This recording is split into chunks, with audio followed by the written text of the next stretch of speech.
Se você já se perguntou por que existem plantas verdes e plantas brancas ou esbranquiçadas, nesse vídeo eu vou te mostrar. Mas antes disso, eu venho te convidar para você se inscrever nesse canal, dar o seu like e compartilhar o vídeo, porque isso me motiva a estar trazendo mais conteúdos para vocês. Mas antes de tudo, bora para a vinheta!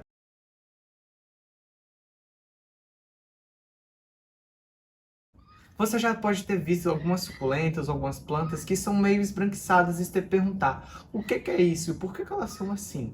Então, gente, essa coisinha aqui esbranquiçada que tem em algumas plantas se chama pruína, que basicamente trata-se de uma cera natural. É uma camada de cera que a planta cria, geralmente para se defender. No caso das crassuláceas e cactaceaes, que são as suculentas e os cactos, ela vem com o objetivo de proteger do sol. Por ser uma substância branca, ela é efetiva com o isolamento térmico, pois o que? A cor branca, ela é uma cor que repele a luz do sol. Se você não sabe, a luz do sol, ela tem um comprimento de onda branca, ou seja, ela consiste em todas as cores da luz juntas, né? E substâncias ou superfícies que conseguem ter essa cor branca, ela repele, ela reflete todo esse espectro de luz, então se torna efetivo contra o sol e o calor que vem sobre a planta. No caso, se fosse uma coisa já mais escura, como o preto, por exemplo, ele tem tendência a absorver mais e a esquentar mais, já o branco não. Então essa substância, o primeiro motivo de muitas vezes ser um pouco grossa e bem esbranquiçada é por isso, pois ela serve como isolante térmico e ajuda a planta a não estar esquentando demais. Outro fator também é que a pruína tem uma característica de ser hidrofóbica.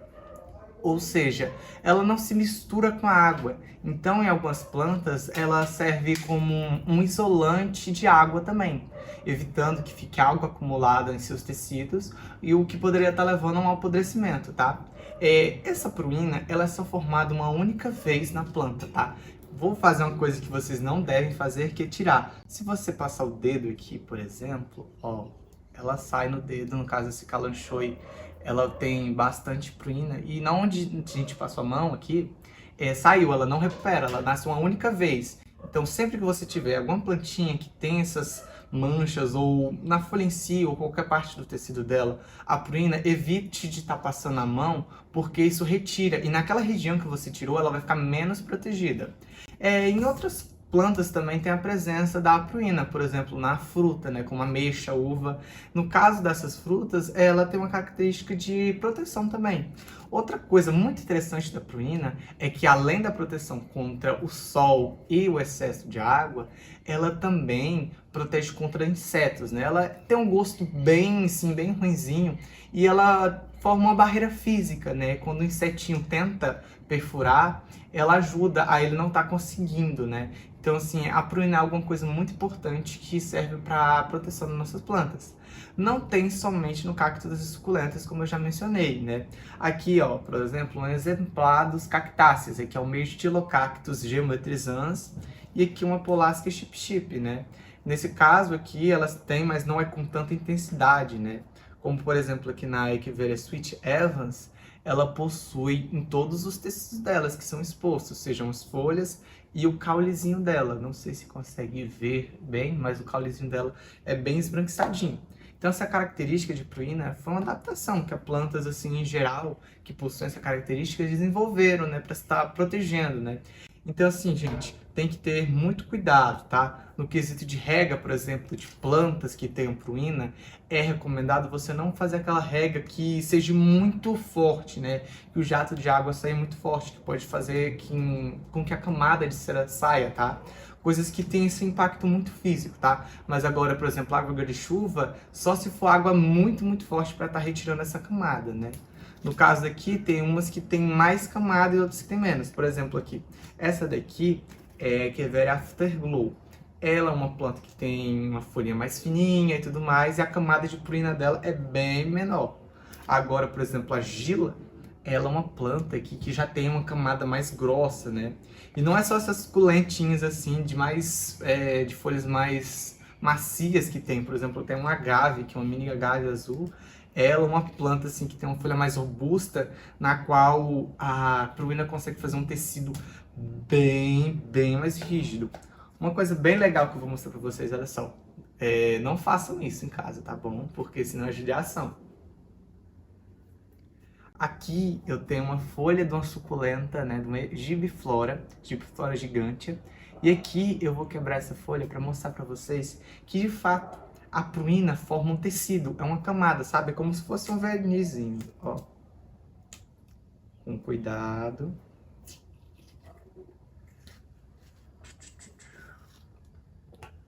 Olha só, gente, que interessante. Vou mostrar de perto para vocês.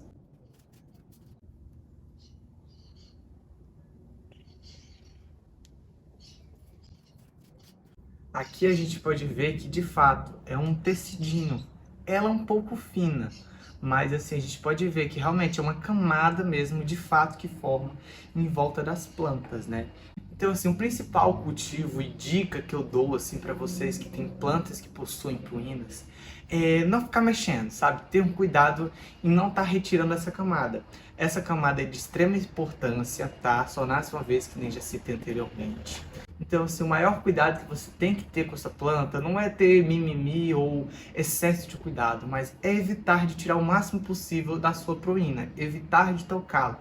Porque quando você tira a pruína da sua planta, isso favorece muito ao adoecimento ou até mesmo na podridão ou queimadura, tá? É algo natural que a planta criou, então toma um cuidado com esse tipo de proteção que a tua planta tem, porque normalmente ela já faz isso para se proteger.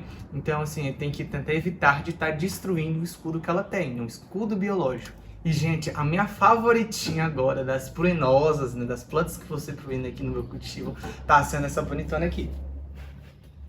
Essa meninona aqui, gigantesca, enorme, perfeita, maravilhosa, é a Euphorbia stenochlata. É uma planta, assim, consideravelmente rara, do gênero Forbiaceae. E aqui a gente pode ver, gente, o caso dela é bem diferente. No começo das folhinhas novas dela aqui, gigantescas, ela nasce com pouca pruína, e com o passar do tempo, que vai ficando velha, envelhecida, ficando madura, vai se fortalecendo a camada. Ela é uma das poucas exceções, que geralmente a pruína é formada desde o comecinho. Essa aqui é uma exceção. Então, assim, gente, ficar aqui do lado dessa bonitona aqui e finalizar o vídeo. Então, gente, se você gostou do vídeo, deixe seu like, se inscreva no canal, compartilhe esse vídeo para aquele seu amigo que tem curiosidades, assim, muito interessante, sabe? Aquelas curiosidades sobre plantas e tudo mais, natureza em geral. E se inscreva de novo. Fala, gente, se inscreva. É importante se inscrever, porque isso me motiva muito. Se eu inscrever-se, faz com que o próximo vídeo venha, acredite ou não. Então, até mais, gente. Fique com Deus e se cuida.